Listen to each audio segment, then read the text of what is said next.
Alright, so I am just driving out of the Lowe's parking lot and got some wood back there with me. I was planning on building this little stand for one of my smaller tanks, thinking I'd save a ton of money instead of buying a stool or something used. I'd just get the lumber and build it myself. Turns out what I spent to build it is probably going to be more than it would have cost to just get a little thing. But at least building it myself, I can make it exactly how I want. So let's hope it turns out alright and I didn't just waste a bunch of money. Hey, so I'm out here early in the morning working on the stand. Let's see if I can flip this one. So yeah, I've decided the way I'm going to go about building this. I already pre-cut everything. Almost everything by now, finishing up some little pieces here. Basically I've marked off where the legs are gonna go, got them all cut and ready to go. And I figure where they're gonna go in, I'm also going to then use these pieces to go halfway over and halfway under. That way it covers up where the leg goes in. And also it will build a small lip around here so that the tank won't be able to slide off when I'm taking the water out and such. And hopefully nobody will mind me using all my tools out here, because right across here someone's got a lot of construction going on anyway, so they should be drowning out my sound. And there's a view of my pond, which looks pretty horrible right now because the pump broke. So I'm gonna do a video on that once I clean it up a little better and get everything working good. But yeah, back to this.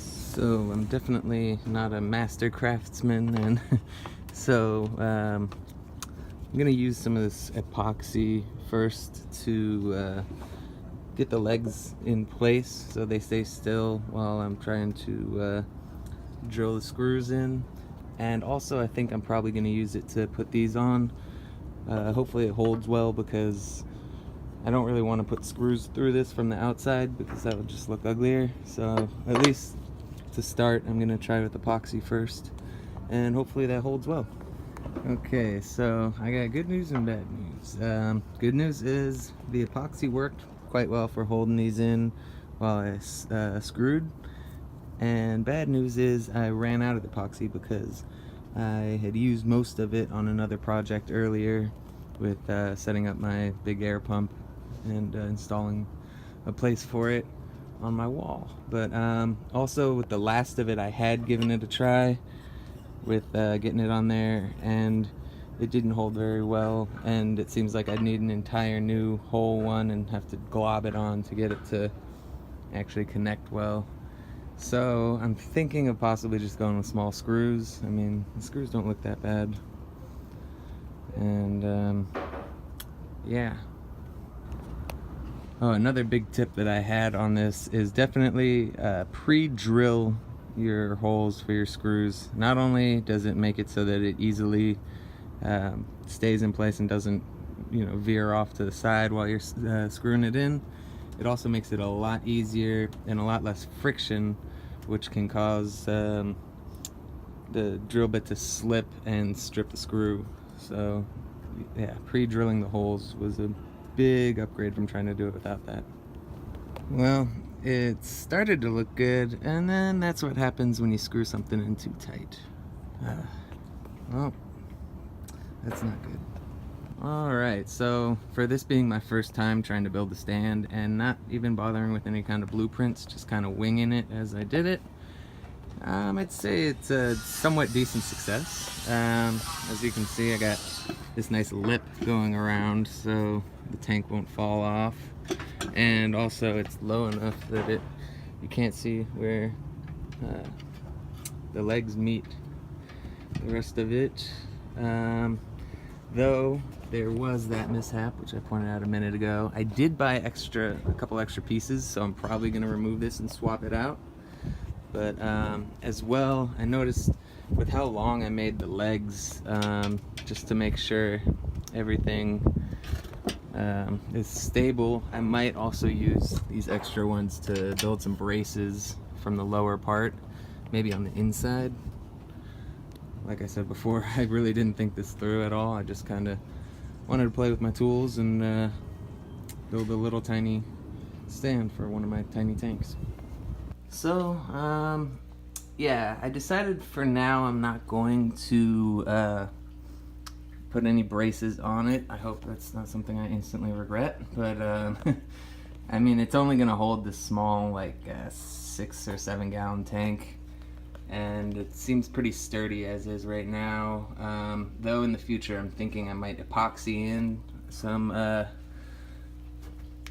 braces, because even if I wanted to drill them in right now, I can't really fit my drill in between here, and that's another problem with not really thinking things through. But tip I forgot to mention earlier also, when first with measuring everything, I made light pencil marks so I knew where everything would connect, and so it would be in place. And to hold these in place while screwing them, so I wouldn't screw this and have this side pop up, I just put pieces of tape to hold them down, and then remove the tape after.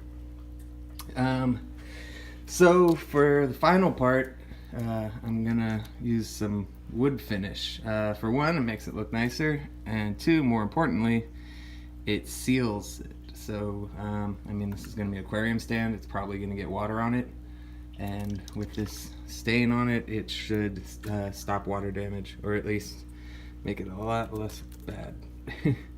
Alright, so I'm gonna go apply this, and then we should be done. Wow, okay, so that made quite a difference. I kinda underestimated the strength of this stain to make it so dark, but I actually kind of like it, because I thought it was gonna originally stand out in my room too much because everything else is pretty dark. So this should definitely help it to fit in, and I guess I only need one coat because another coat would make it much darker. Also, in applying it, I use this one of these little sponge brushes. I've been told to either use sponges, or even better would be like an old shirt or something, but I just didn't have one around to use. Because paintbrushes can be streaky, and you have more control with a shirt or a rag. Another thing that I've noticed is there's some little corners and stuff that I can't quite get to with the sponge. I don't know if the lighting, if you can see it quite. There's a good one. So what I'm actually going to give a try is using one of these pipettes. I've got tons of them from fish keeping, and try and drip them in there, and yeah, hopefully that'll work. Alright, let's give this a try.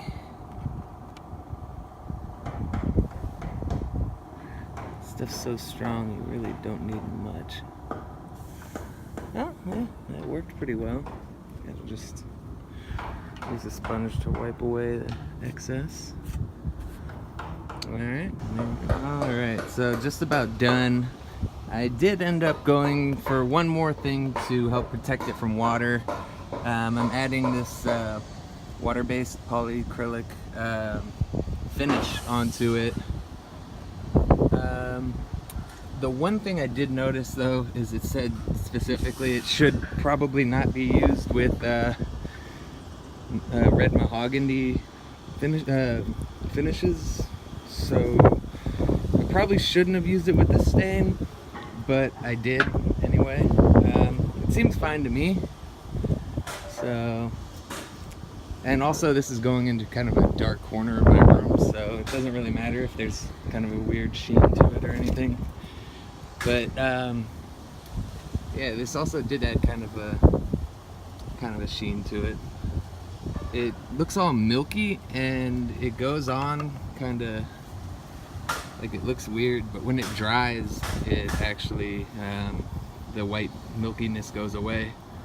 Also, you want to use a really soft, fine tip brush, because otherwise it'll get all streaky and bubbles form on it. So yeah, other than that, I'd say this is just about done. Sorry, it's a little windy, but so that last layer, that semi-gloss finish, did add like a nice gloss to it. Though I did notice, if you look close, in some parts it caused these little kind of bubbles where it got kind of thick. If I was going to be really picky about it, I'd take a really fine grit sandpaper and just go over it to remove that.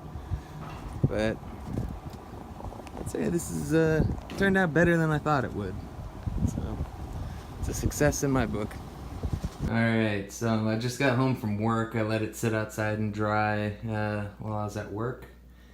And it's not bad, but I probably wouldn't have used that last product I put on it because I've got to sand away all this weird stuff. It was recommended that I don't use that with this specific color of varnish, or stain. And I guess that's probably why. But other than that, I think it ended up pretty well. And I'm going to go ahead and do a water change on the tank and put it on there. Alright, and here is the stand in its final place. Everything seems to fit pretty well. It's holding up perfectly. And please ignore the horrible state of this tank. I had a huge algae outbreak because I left the light on when I went out of town like a genius, and still recovering from it. Anyway, the stand ended up better than I thought it would, as this is my first attempt at making anything close to this. Yeah, I hope you learned something, and hopefully this helps you. If so, please like and subscribe, and I'll see you in the next one.